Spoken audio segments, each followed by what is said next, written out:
કોળી સમાજના દીકરાની ભાવનગરની અંદરમાં મર્ડર કરી નાખ્યું.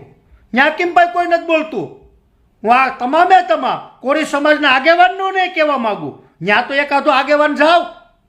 જય માતાજી મિત્રો, હાલમાં જે વિવાદ ચાલી રહ્યો છે અને એવામાં કોળી સમાજના આગેવાનો એક પછી એક નવનીતભાઈને મળવા જાય છે, ત્યારે લાલાભાઈ આહિર દ્વારા તેમનું કહેવું છે કે ભાવનગરના તરસમિયા રોડ ઉપર જ્યારે કોળી સમાજની ખુલ્લે આમ હત્યા કરી દેવામાં આવી હતી તો તેઓને કેમ મળવા કોઈ ન ગયું, અને માયાભાઈ આહિરના દીકરાની વાત જ્યારે તેને બદનામ કરવામાં આવે છે અને તેઓ આ મેટરમાં છે, ત્યારે સમગ્ર કોળી સમાજના નેતાઓ આમાં રાજકારણ કરીને આ જ બાબતની અંદર રસ લે. ત્યારે તમારું શું કહેવું છે કમેન્ટની અંદર જરૂરથી જણાવજો.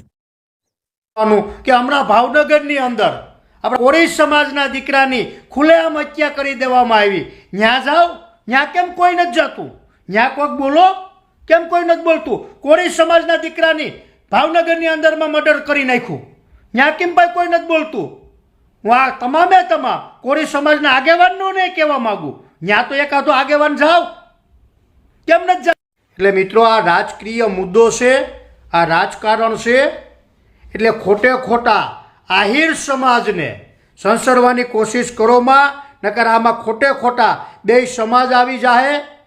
ને આમાં તમામ લોકોને કહેવા માગું કે આનો જિમ્મેદાર કોળી સમાજના આગેવાનો રહેશે ને આ અમુક આ લુખી તીર્યું રહેશે. જો આમાં કંઈ પણ છું ને તો કોળી સમાજના આગેવાનો રહેશે ને અમુક આ લુખી તીર્યું